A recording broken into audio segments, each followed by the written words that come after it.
So imagine having an African child move to America to have a Black American experience, to evolve and mature into the #1 target in America, raised by white parents who couldn't even empathize if they wanted to, and growing up to now being in your 20s and you're having a mental health crisis.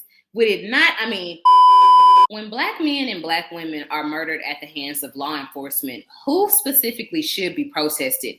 If that said Black man and Black woman have committed a crime or has lived a life of not so positive behavior, should we then say they're not worthy to be protested for, or are we fighting for a bigger picture? That's what we're going to talk about in this video specifically. Peace, love, and life. It's the Goddess Neath Night. This is the Blackest Truth, where I take the not so easy topic of racism, white supremacy, break it down and make it easier for us to maneuver through. This video I saw on Instagram initially at the neighborhood talk, and I'm not going to lie to you, I was furious. I was furious when I saw there was a protest, a Black Lives Matter protest that was happening. And then a woman came, and although she was screaming that she wanted them to grieve in silence, she somehow wanted to grieve out loud, or wanted her grief to supersede their grief. So we're going to start off with showing that clip. And if you want to hear about Andre Tekle, if you want to hear from him yourself, if you want to hear his words, hear his voice, and see if he was this demented person that committed this crime against her on purpose, or was actually experiencing a mental health crisis, be sure to stick around to the end of this video, because I will be showing you all who he is. We will be hearing his voice. But first, let's go ahead and get into the initial video that sparked all of this. Can't get my idols because you guys are celebrating his life. It was a terror. I'm sure it was a terror. This is not okay. Not okay. You're alive. Okay. Shut up. You guys need to just let it go. Grief in silence. This is not okay. This is not a George Floyd situation. George Floyd was unarmed. He was unarmed. You're alive. Sorry. This is not okay. My kids have to deal with this and probably have a mental illness now because they almost lost their life. There's bullet holes in my kitchen because he sat in the fucking hallway watching my move. This family wishes this never happened. I wish it never happened either. I don't have a place to call home. I can't sleep that night. She's obviously going through a moment. This is not okay. This is what they want to show on the TV. She's obviously going through a moment. This is not okay. Just go home. Go home. Because none of you guys knocked on that man's door to check his health. Shut up. He comes to my house. Shut up. You're No, you guys did not come. He did not. You guys did not come and visit that man. This is not the time for the place. It wasn't. This is not the man. It don't matter. Get away from me. Don't put your away. No, because you think it's okay to get in my kid's in the car. My kid's in the car. My Black kid is in the car. He tried to kill me in front of my kids. He tried to kill me in front of my kids. He tried to kill me in front.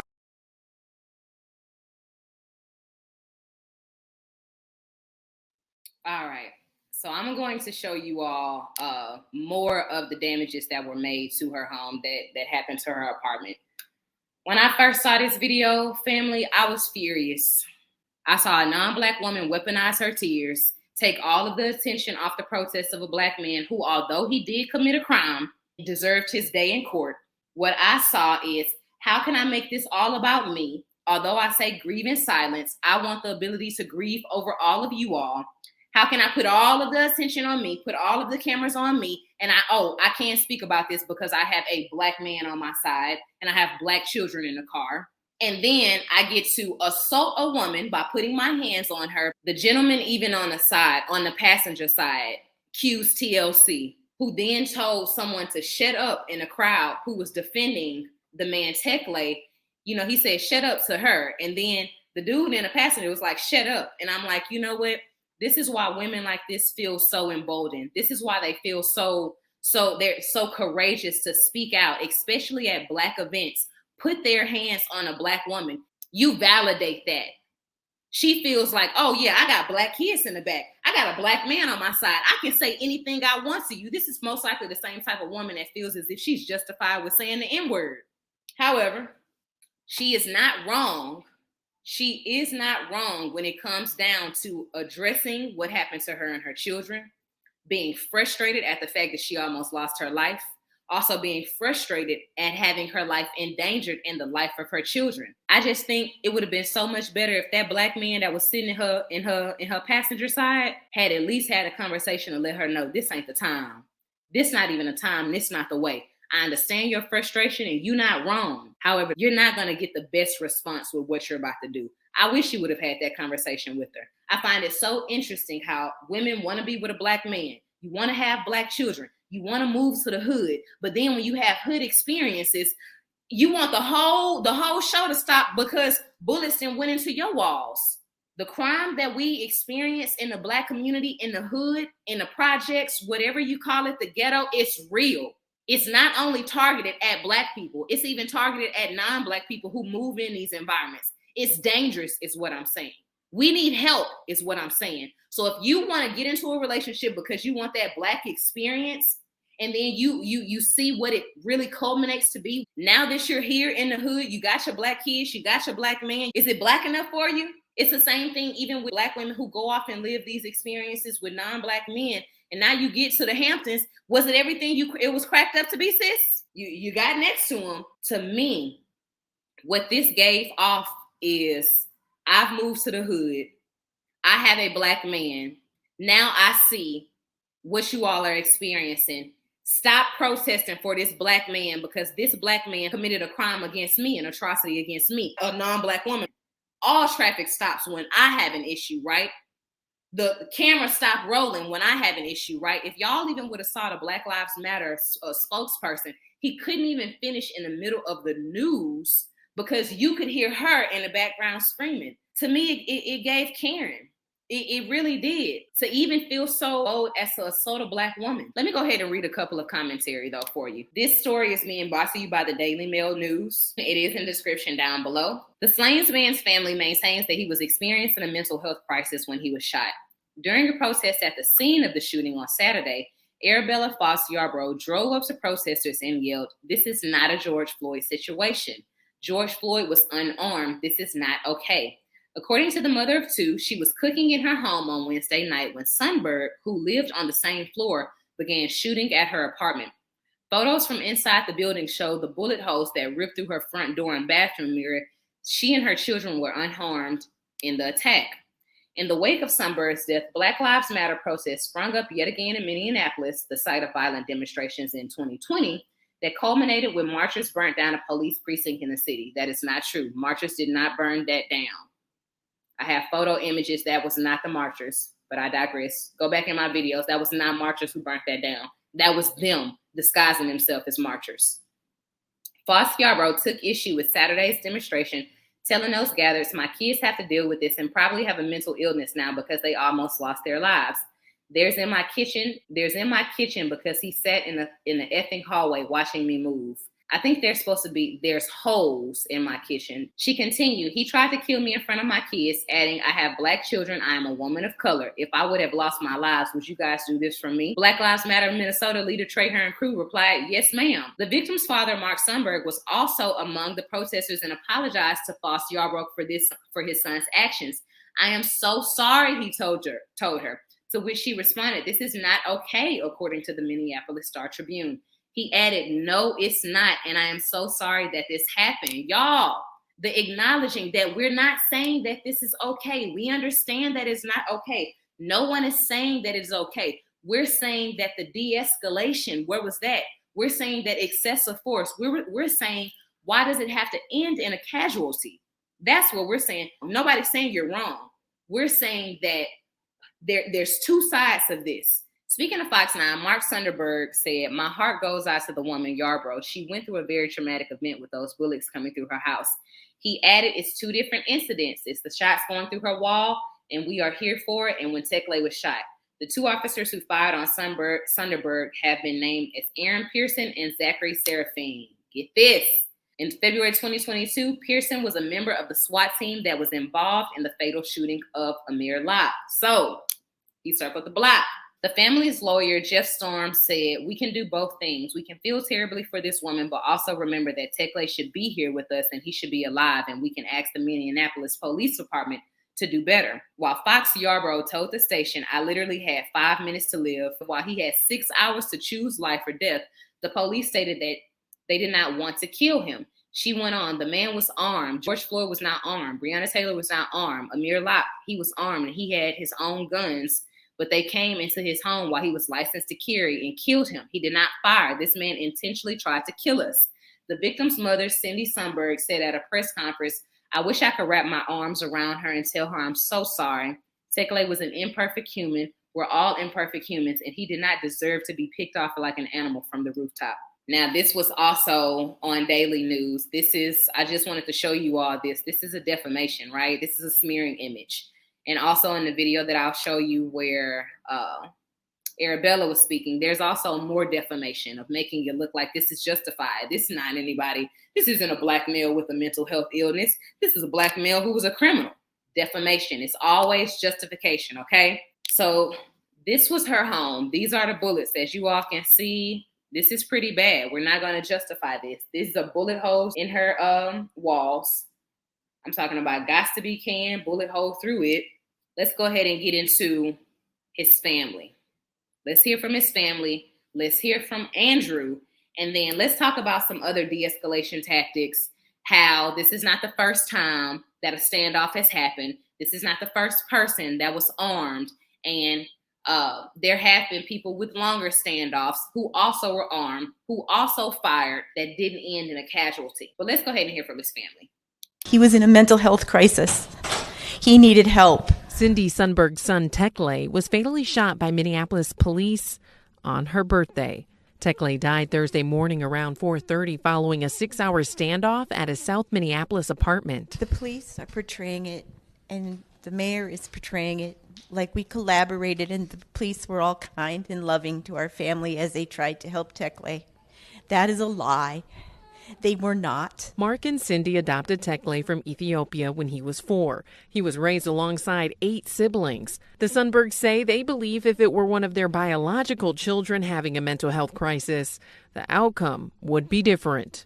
Everyone knows, had it been a white person in that building, they would have talked him out. They would have waited.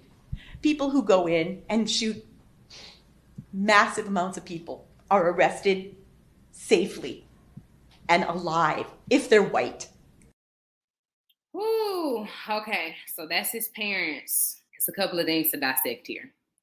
You have an African child who was adopted by European parents who moved to America to have a Black American experience. That's a hell of a concoction. An African-born, a continental-born African who is moved to America to have a Black American experience and mature into a Black American man, the number one target in America, and raised by European parents who, although he might have been loving and kind and somebody who was the apple of their eye when he was younger, at some point matured into the very person that they possibly were afraid of just due to the conditioning of white supremacy. So this is a channel where we speak often about non-Black people who have adopted Black children. And these stories have ended up in so many different ways. There was a white woman who was adopting Black children, Black daughters specifically, who was killing them. There was white missionaries who were going overseas, going to Africa and molesting and raping. This also happened in the Caribbean. Even here in the American system, in America, in the nation, you have foster parents. I have had so many friends that told me some of the atrocities that they experienced just having adoptive parents. So just because someone comes with a smiling face or benevolent or says, hey, I want to adopt, you can't guarantee that that institution or that person, that institution of home is going to be the safest. And oftentimes when you look at our continent, when you look at our brothers and sisters on the continent, they're sicker than we are. They're more lost than we are sometimes. See, with us being in the backyard in America, with us being in close contact with the Europeans, some of the roughest, some of the worst, some of the most outlandish, blatant, boisterous racists, versus when you are still on a continent, everybody looks like you, and anything white you think is pure and holy and benevolent and good. When you have that mindset and that mentality, then surely Europeans can come to your home, take your children, and you, like some of our ancestors, would believe that your people, your children, are going to go off and have a better experience, not knowing there's death on the other side. There's lack of identity. There's not knowing who you are. There's not being affirmed. So imagine having an African child move to America to have a Black American experience, to evolve and mature into the number one target in America, raised by white parents who couldn't even empathize if they wanted to, and growing up to now being in your 20s and you're having a mental health crisis. Would it not? I mean, we have 2 Black parents. I got 2 Black parents, and I've had a mental health crisis in the past. When I was waking up out of the Matrix, oh man, that was one of the biggest mental health crises every single day. For maybe like a year and a half after I woke up out of the Matrix, it was excruciating. And I was born here. I lived here. I am Black American. I understand. So imagine what Andrew Tekle was experiencing. But surely Black people we can't have mental health issues, right? We're strong. We're not human. We don't feel. Let's go ahead and hear from Andrew himself. And then after you watch this video, leave it down in the comments. Does this seem like a man who might have had some form of mental health issues? Can you see it in his demeanor? Can you hear it in his words? I feel like we all have a piece of a puzzle that we're trying to put together, and however you label your puzzle, that's on you. I'm not going to be the person to come and tell you how to label your piece, whether it be spiritual, whether it be biblical, whether it be scientific, however you want to label it. I feel like we all have a piece of a puzzle that we're trying to put together, and once that piece is put together fully within yourself, then we can come together as a community and build a bigger picture. I just also wanted to show you all his TikTok. If you all want to go on his TikTok page and see exactly who he was, get an idea if he was this monster, okay? He was a TikToker. Let's go ahead and watch one more. I don't know what the natives were thinking when they seen Christopher Columbus. If I seen a random white man come at me out of nowhere, I would not greet them. I would be hostile. Very hostile. Like, who are these people? And why are they brighter than me? Take their skin. Hey, y'all should take that boat back to Europe. Go back home. I don't know what the natives were thinking when they seen Christopher Columbus. Y'all want to know about the irony about this? I just pulled up his TikTok right now as that video was showing, and I randomly clicked on the video. If that was not spirit and ancestors letting us know you have a Black adoptive man, born as an African, adopted by European parents, that just showed us in the video that he knew what was going on. So imagine, would you not think it was a mental health crisis? And this is not pointing a finger at anybody. It is so much that comes along with Blackness, the Black American experience. Even if you wanted to help us, you couldn't. You just couldn't. It's too layered. It's too packed. And this is why I always encourage any European person that is truly passionate about ending the system of white supremacy, talk to your community, help your community. The attention should be redirected to helping you all figure out what is at the core of racism. Why do you all implement it? Why do you all carry out the behavior that you do? What's the fear about? What is, you have to figure it out on your own. That would be the best way you could help us and any other person of color in this world if you truly wanted to end this system. Now that we've heard from him, I want to ask y'all one more question, but let's watch this video, this last video. Arabella Yarbrough shares the sheer terror she says she and her 2 young boys felt Wednesday night. I heard another bang and my ears started ringing.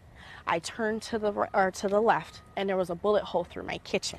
She and her sons laid on the ground as they waited for police to arrive, saying she feared for her life as she let officers into the building. As I am going, there's debris and like bullets going back and forth, and I'm going to open the metal door that's locked so the police can get to us in my actual apartment. A 6-hour standoff with neighbor 20-year-old Tekle Sundberg followed.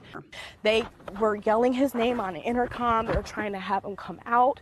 He refused to come out. He was hanging out the window. But that right there, they did their job and they took their time. Investigators recovered a loaded pistol with an extended magazine and cartridges in Sundberg's apartment.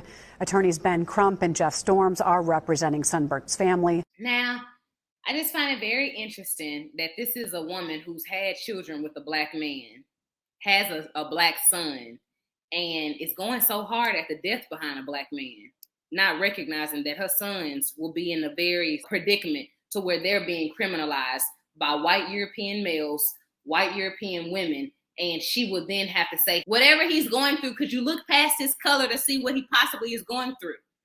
I just don't understand how somebody could literally have black children, have a black son who is going to mature into a black man, is going to grow into a black man, then go so hard about the death of a black man. It's not making sense. The math ain't mathing. The math is really not mathing. I want to end here, though. I absolutely love this queen's commentary. She is a journalist, by the way. She is about the truth. I didn't already ransack the Instagram, y'all. I absolutely love it. I've reached out to Arabella Yarbrough several times to do an interview and will continue trying. The conversation about policing and public safety is not one-dimensional, and having compassion for someone grieving does not mean you don't have compassion for anyone else. You can value her life and her children's lives while still thinking critically and asking if Tekle could have been apprehended alive. In the situation with white shooters, we do not require the value of life to be mutually exclusive. Can you accept that there are people who value Arabella Yarbrough's life, her children's life, and Tekle's? It may be hard to have that perspective or to think anyone has that perspective, but it is not represented in mainstream media. Let's go, sis. Let's go. Instead, we are seeing the extremes of both sides, which is further dividing our community. Dylan Roof, Peyton Gendron, Kyle Rittenhouse were apprehended alive. Could Tekle have been apprehended, charged, and had his day in court? These questions by no means imply that the experiences of people impacted by his actions should be minimized. In fact, if you want safety for all, you can also help his mother find a safe home for her and her children by donating to her GoFundMe. The link is in the comments, and she has expressed several times publicly her Black children no longer feel safe in their home. Black people are not a monolith, and the issues we are facing with police and public safety are not one-dimensional. Oh my gosh, I absolutely love that. I wanted to bring these to you. Deputies de-escalate Interlochen standoff, a 7-hour standoff in Interlochen Wednesday morning with the suspect complimenting deputies on their professionalism as they arrested him. He even had to compliment them because he thought it was going to end different. Evansville has had several armed standoffs in recent weeks. Here's how police handle them. Body camera footage shows Baltimore police officer de-escalate standoff with armed man in crisis. Let me make this very clear. I don't want us to give too much credit and not enough credit in certain areas. You know, the police are trained to de-escalate. One of the worst things you want to do, you don't want to take it up. You want to go home to your family. If you're working in any form of security or law enforcement, that's the first thing that's taught. You want to go home. So you want to de-escalate the situation. You don't want to match energy. You don't want to go to where that person goes. So they are trained. What we find is when it comes down to Black men and Black women, those same measures, that same patience, it's not regarded in those instances with us. So the number one solution, melanated mental health first responders. That is the solution here, family. Melanated mental health first responders. Before you call the police, you call this number. It is a melanated, carbonic, eumelanin, blackness, whatever you want to call it. It is a melanated mental health. People who are qualified, people who have dealt with these experiences before, and people who also know how to de-escalate. Back when I used to work at the prison, that was the main thing. We used to have people, go-tos, 1 or 2 people that were the perfect de-escalators. You don't want to send the person that's going to turn up or crank up the heat in a cell. You don't want to send someone to the site or to the scene that is going to make things worse. You're going to send the person that is the best to respond and get that person either hand over the gun or to get that person to willingly submit, to come out on their own. I've even, as I was reading, y'all, 24-hour standoffs, 25-hour standoffs. They have been a lot longer than 6 hours. They have also been with non-Black men, have been armed, and they still did not result into a casualty. So what that means is that, unfortunately, we're still dealing with people who criminalize us. You can't have a mental health issue. You can't even feel. You're not even human. You don't even have no damn mind. You out of your mind, according to me. So when I come to the scene, I come to the scene with force. I come to the scene with a made up mind. Melanated mental health first responders, the very first individuals that you call, qualified, maybe EMT backgrounds, maybe psychologist backgrounds, maybe emergency room trauma center specialists, but they conglomerate, come together, create this first responders. Not saying that it's not already out there. I have seen a non-Black institution that serves as kind of like a melanated mental health first responders. However, it was owned by Europeans for Black people. And at the end of the day, you still got the same mind. So I'm not saying that it wasn't a good organization. I'm just saying I'm not looking for no handouts. I'm not going to the very same people that I'm running from. This is the solution right here. To the family of Andrew Tekle Sundberg, our condolences to Andrew Tekle Sundberg. I hate these experiences, y'all. I hate hearing stories about this, especially when the brother and sister, this is one of our brothers. Tekle was our Ethiopian brother who moved to America, especially when I see continental Africans, because to be honest, family, it's so difficult for our brothers and sisters for the continent to really wrap their mind and grasp racism. If they're not raised here, born here, especially by two Black parents that can give them the game, that can let them know what's really happening, that can dispel all the smoke in the mirrors, man, it's going to be hard. And it breaks my heart to see Andrew Tekle Sundberg came from the continent, moved to America, and still had his life snuffed out the way so many Black American men have. It just shows you that white supremacy is global. It don't matter where you're from. It don't matter if you have a mental health crisis. The target is on your back. You are still seen as a target, Black man. I just think it would have been so much better if that Black man that was sitting in her passenger side had at least had a conversation to let her know this ain't the time. This not even a time. This not the way. I understand your frustration and you're not wrong. However, you're not going to get the best response with what you're about to do. I wish you would have had that conversation with her.